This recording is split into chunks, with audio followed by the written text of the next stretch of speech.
Call all hands. Beat to quarters.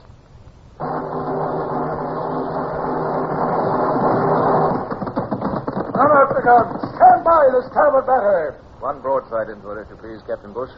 Pointers on target. Linstock's ready. Aye, sir. Ready. Fire!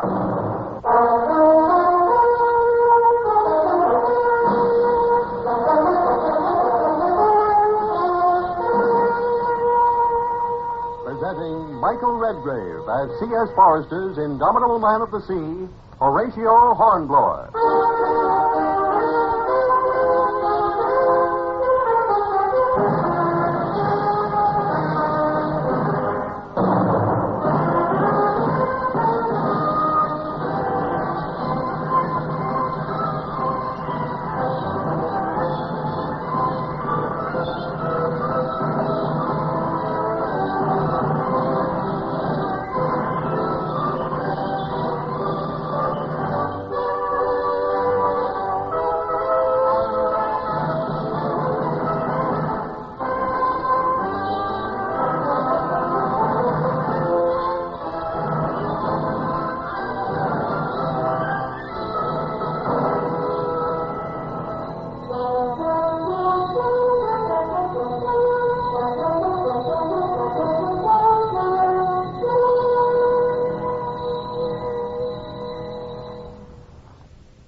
They sent me to the Baltic Sea.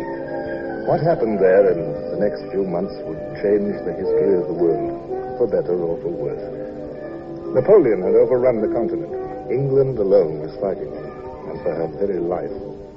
The Baltic was our lifeline of supply. French privateers raiding our traders there must be wiped out.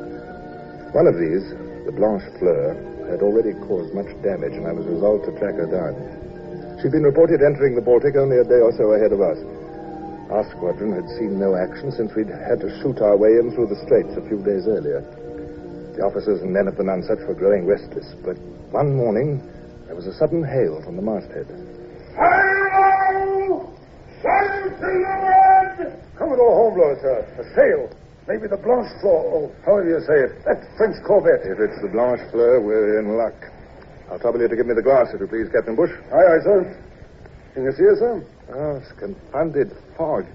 Yes, I can just make out her topsails. Is she a 20-gunner? A corvette? She's not far off. It's hard to tell, though, in this mist. Well, whoever she is, she's coming straight for us. Yes. Call all hands and man the guns, please, Captain. Aye, aye, sir. All hands on deck. All hands on deck! Run out the guns and stand by. Run out the guns and stand by! She sighted us. Yes, she's tacking. Aye, sir. She's on the port tack bearing east by north, southeast. Trying to get away. Must be a Frenchman. Set all sail, Captain Bush, if you please. Aye, aye, sir. Set all sail. Loose the royals. And alter your course 2 points to starboard, Captain. We'll intercept her. Aye, aye, sir. 2 points to starboard. Up with the stunsails. Yes, I can see her better now. She's no corvette. Appears to be quite unarmed. Oh, she's not our chase, I'm afraid, Captain Bush. Then why did she tack the moment she sighted us, sir? Any ship beating up for the Sound would have to tack here. I suppose you're right, sir. Oh, don't be downhearted, Bush. She looks like a merchantman. Hey, masthead! What do you see there? Can you make out her colors? No, sir! Chase off in the port, sir! We'll soon find out. Hold to your course, Bush, and we'll intercept her anyway. I can see her now, sir! She's flying British colors! Uh-huh. Oh, she's a British ship! Excellent. Now, at least, we'll get some news and information. Badly needed, too. Lay our course to pass her within hail, if you please. Aye, aye, sir. Starboard a point, quartermaster.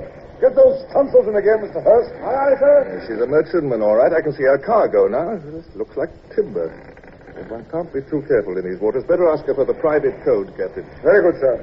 Mr. Hurst, signal her to give the merchant ship private code numerals. Aye, aye, sir. Now, we'll see what she replies. Here comes her flags up, sir. A, T, numeral 57. That's the correct reply for last winter, sir. Well, she's loaded with cargo, so she won't have been home to receive the new code. Signal her to heave to, if you please. Make heave to, Mr. Hurst. Aye, aye, sir. There. She's backing her main topsail, but... Wait. What's that she's hoisting? Look, sir. Yes, I see. That's the yellow flag she's hoisting now, sir. The fever flag. Must have some kind of pestilence aboard her.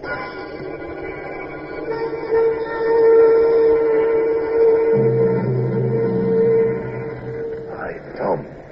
Look what she's hoisted there. The yellow flag. So it is. I'll wager she's got the pox aboard her. She's a death ship. Heaven help her. That must be her captain there on the poop deck. Give me the trumpet. All right. What ship are you? Maggie Jones of Liverpool. 11 days out from the port of naval. What's that yellow flag for? Smallpox. Smallpox? By the great horn, sir. We 7 cases, sir. 2 days. First case a week ago. What's your course? We are beating up for the Sound. Now, What news from port? Are Sweden and Russia still neutral? that's what they call themselves, sir. Do you think Bonaparte is winning these Baltic countries round to his side? Hard to tell, sir. We are sailing under license, but the Russian embargo still holds, and Sweden's fighting up her force against us. What's your name, Captain? Clark, sir. Captain Clark. Why are you sailing without convoy? Didn't want to, but there was none available at naval. Don't you know these are dangerous waters for unguarded merchantmen? I know, sir, but we had no choice. We must get back to England with our cargo. There's been needed, you know. What about a corvette called the Blanche Fleur? Any news of her in port? Heard a rumor he was last seen heading far down south. Thank you, Captain. What is that noise? That's one of the smallpox cases in the hold, sir. Delirious. The place must be violent for us to hear his shrieks way over here. Yes, sir. It's horrible. You may be interested to know, sir. They say the Tsar is meeting Bernadotte of Sweden next week for a conference. Somewhere in Russia. Bad luck for Bonaparte, let's hope. Something strange about all this. Something was not quite right. Was he trying to distract me? For all that groaning and shouting could hardly be just one man. It sounded more like a chorus. And this captain... I felt a sudden stab of suspicion. He said all the right things, but wasn't he a shade too glib, a little too professional? Still, if he were telling the truth, it was a big risk, of course, and yet a man must make decisions. Captain Bush, send a boat with a boarding party over to that ship. Sir, with smallpox aboard?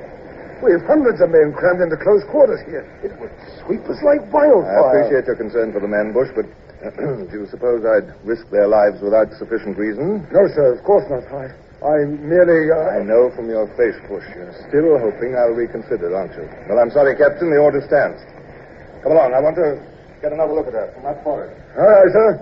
Bosun, man the whaler with a boarding party. Aye, aye, sir. Hoist the tackles. Lower the whaler. Hot, able beams on the either. Hear that, mate? She's got the yellow flag. We're ordered to board her. Hold off, mates. I ain't boarding no plague ship, not for the king himself. A good fight with knives and cutlasses is one thing, but if we board that brig, we'll come back for the pox as sure as Sunday. And if one gets it, we all get it. And it ain't a pretty way to die. Our captain wouldn't do this.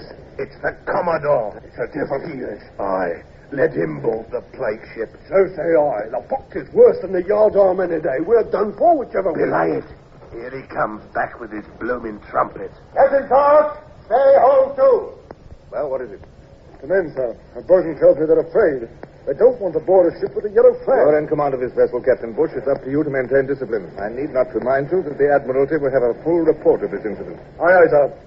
Bosun, tell the men that if there's one more minute's delay in manning the boat, they will all be tried for mutiny and hanged. They say they prefer the gallows to the crawling fox death, sir.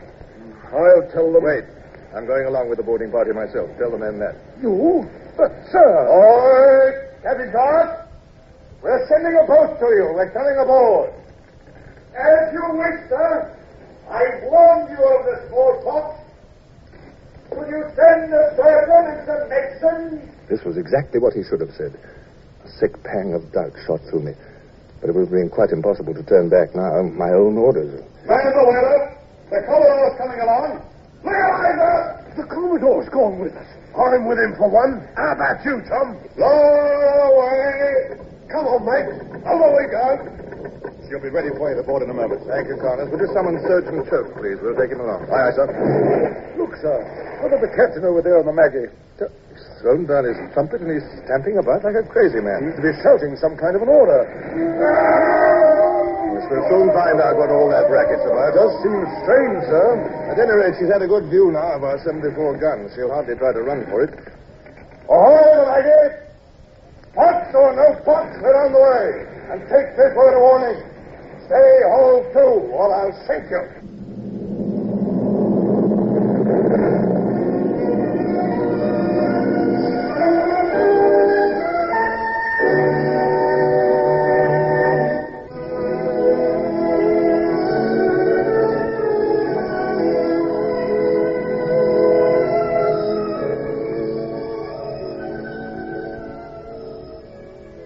Commodore Hornblower, British Navy. Where is Captain Clark? We wish to surrender, sir. What's this? We wish to surrender. We are helpless against your guns. We did not expect to meet the British Navy. Who are you? I speak for the French crew put aboard to take the Maggie into port. As I thought, a pirate crew. This ship is a prize. Yes, sir. A French prize taken 2 days ago. By what ship was she captured? By what ship? Answer me. By the Blanche Fleur, sir. We are of the Blanche Fleur's crew. The Blanche Fleur. Did you hear that, Connors? We're hot on her trail, finally. The Maggie's no plague ship. She's a great piece of luck. That yellow flag was hoisted to keep us from boarding her. A clever trick, I suppose you thought, sir? I think so myself. Here, take this man prisoner and round up the others, Connors. Aye, sir. Get him, lad. Get the Maggie. And find this Captain Clark. I'm most curious. You up there, what have you done with Captain Clark? Speak up. He's on the bridge, sir. What's that? He shot himself, sir. The captain shot. Oh, confound it, Connors. If one of your men did that, I'll have his head. I'll break him, court-martial him, ruin him, and have him begging bread in the gutters. Always. Oh, no, sir. Beg pardon, sir. But it wasn't any of us. He done it himself, sir. He shot himself. The gun's still smoking in his hand. Is he dead? No, sir. He's still alive. Well, fetch the surgeon immediately. The surgeon's with him now, sir. They're over there, All right, sir. come on. This looks pretty bad. What's his condition, Surgeon? He's dying, sir. Can't last long. Want to do something for him? Not very much, sir, I'm afraid. We've just released the English crew, sir. They were shut up in the forecastle. It was them making all that noise. Oh, fuck me eyes! His Majesty's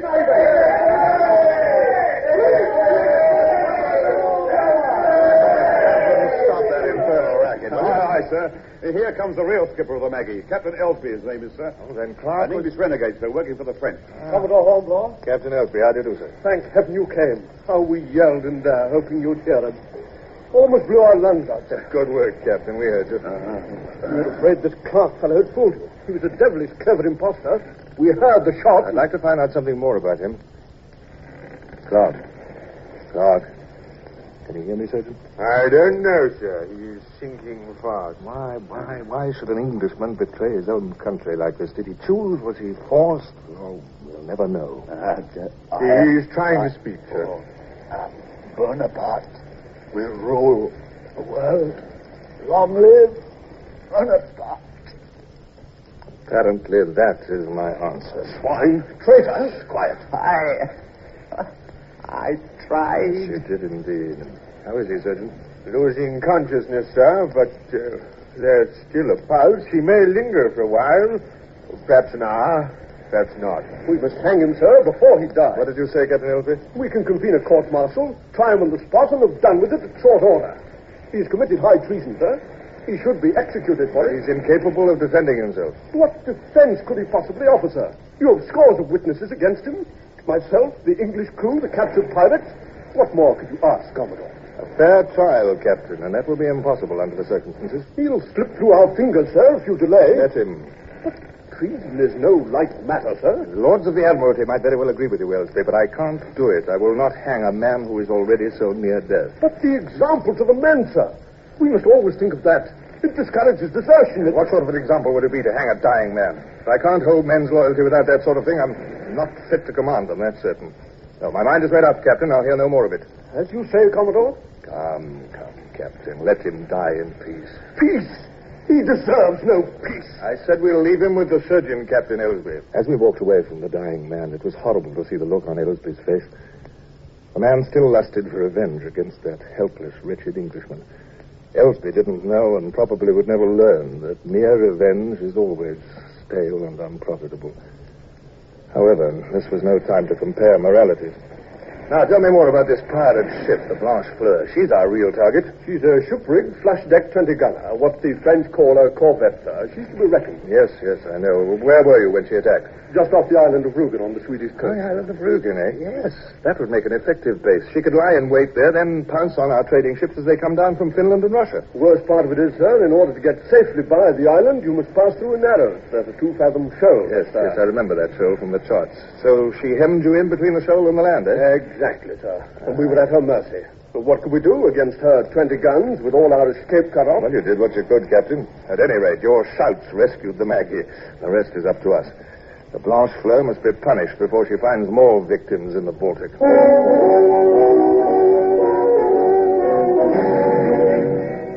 We set the Maggie to rights again and saw her off for home. Then we patrolled the coast, hoping for a glimpse of the Blanche Fleur. There was almost constant fog, broken by fitful intervals of chilly sunshine. I took what advantage I could of one such interval. A bath at sea is a fine thing, under a splashing pump on the wash deck, where you can stand up straight and prance around, too, if that's your fancy. Far cry from being cramped up into one of those little infernal sitting tubs on land.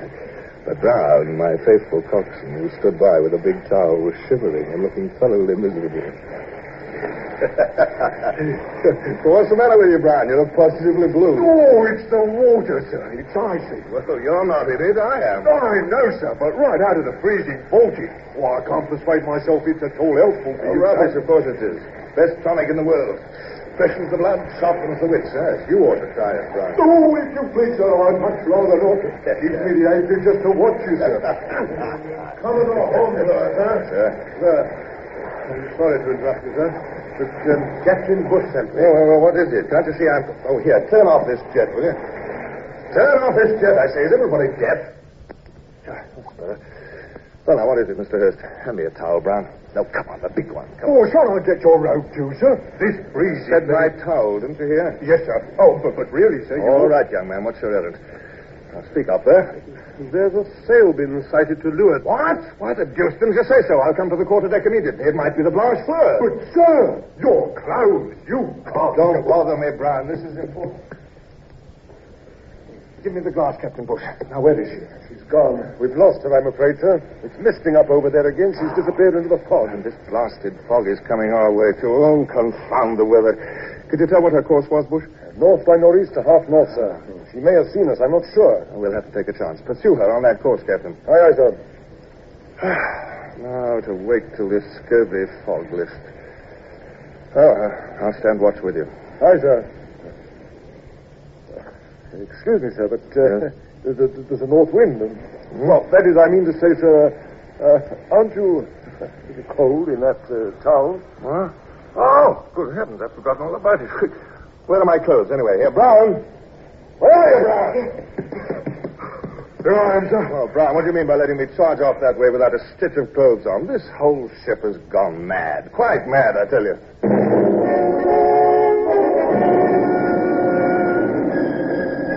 We followed our chase through the increasing fog, the other ships of the squadron keeping course as best they could. The next day, about noon, the wind freshened and the mist began to clear.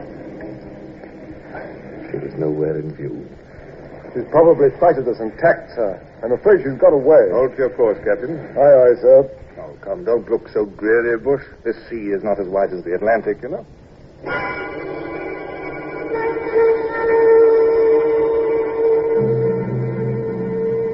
Well, sir, almost 3 days without a sign. Don't you suppose... Sail!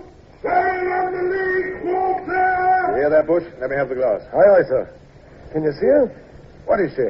These glasses certainly aren't as good as they were once. I can't see one confounded thing. Masthead there. What's her position? Call it. 3 points above the port beam, sir! Ah, there she is. And she's our chase, all right. A flush-decked 20-gunner, and the French colors must be the Blanche Fleur. Set all sail, Captain, at once.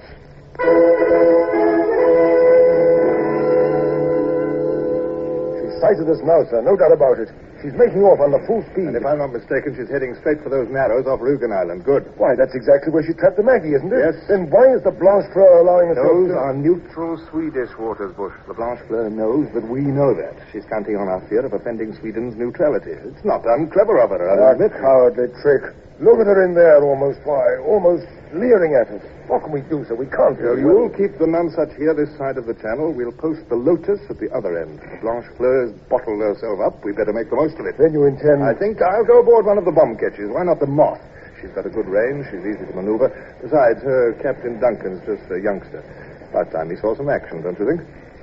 You're going to throw bombs, sir? But Sweden. Our orders were to maintain Sweden's friendliness, if possible.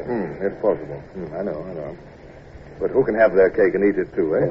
I only meant, you told me yourself, sir, our greatest hope is to bring Sweden and the Russians in as allies. Bush, I wish you'd stop sounding like the voice of my conscience.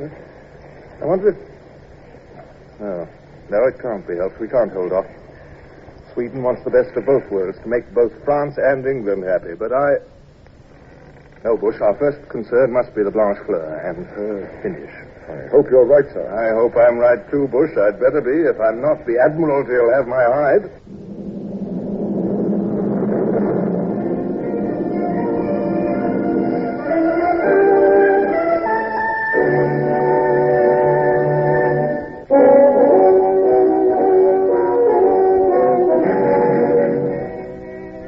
Captain Duncan, just because your Commodore's aboard the Moth, you needn't change your habits, man. For heaven's sake, relax. Put your hands in your pockets if you must and leave off fidgeting. Thank you, sir. How much longer do you think we'll have to wait? I know you're eager for action, Duncan, but do have a little patience. Your mortars are quite accurate, I suppose? Oh, yes, sir. Yes, indeed. And I cut the fuses myself, sir. If you'll excuse me, sir, I'll go forward. We're in range now. Yes, I'll go with you. There she is, riding at anchor over there, feeling snug and smug and sound, eh, Duncan? Right where she's pounced on other prey besides. Poetic justice. Weather's still a little sticky, sir. I'll cut the fuses 1 and 11/16. How do you figure that? I found during practice maneuvers that the fuse burns at different speeds according to the weather. This seems about right for today. We wouldn't want the shell to burst in air. Quite so. This must be a surprise. Well, proceed when ready, Duncan. Aye, sir. 1,100 yards. We'll try 1 3/4 of powder, Mr. Johns. Aye, sir. 1 3/4. Now the linstock. Yes, sir. To the fuse. Let it catch. 1, 2, 3, 4, 5. She's caught, sir. Ready? Fire! There, sir. You can see the shell rising over the masthead. Oh, it's not a hit. The shell burst in the air. My fuses are at fault. Not necessarily. Try a little more powder. We'll try 2 more pinches of powder this time, Mr. Johns. Aye, sir. Now, ready? Fire!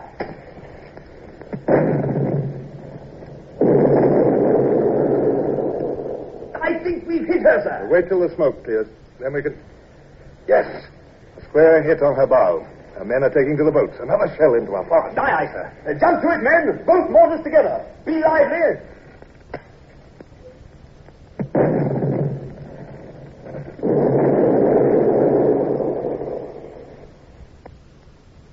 It wasn't long before the Blanche Fleur lay a smoking, helpless wreck. Her raiding days were over. I must say, though, I found myself feeling a little chilled and empty. This had been a brutal business. We had destroyed a ship which had no chance of firing back effectively. Oh, of course. It would read well in my report, and brother officers would tell each other in the clubs of Hornblower's newest success. Then, why this feeling of inglorious dissatisfaction? But naturally, I couldn't speak of this to anyone, especially since that very night aboard my flagship we celebrated. And now, gentlemen, I would like to give you all a toast to a young officer whose careful attention to duty and whose marked professional ability resulted in the destruction of the enemy. Captain Duncan of the Moth. Well, Aren't you going to reply, Mr. Duncan? It wasn't I at all. It was the Commodore who...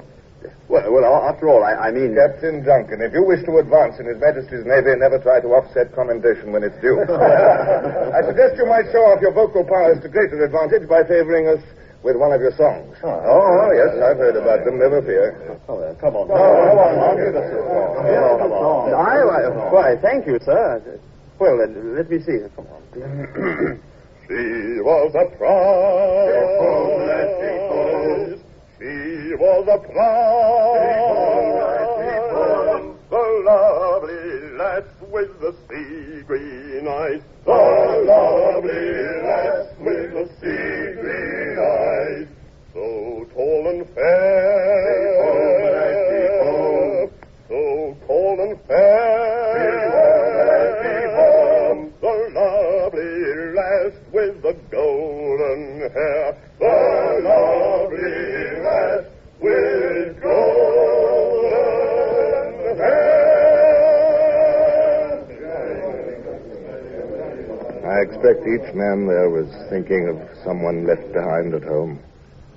I know I was. I thought of Barbara.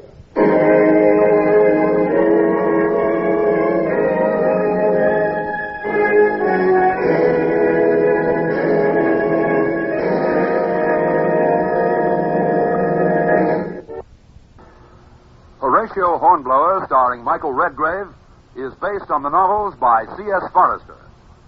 Music composed and conducted by Sidney Torch. Produced by Harry Allen Towers.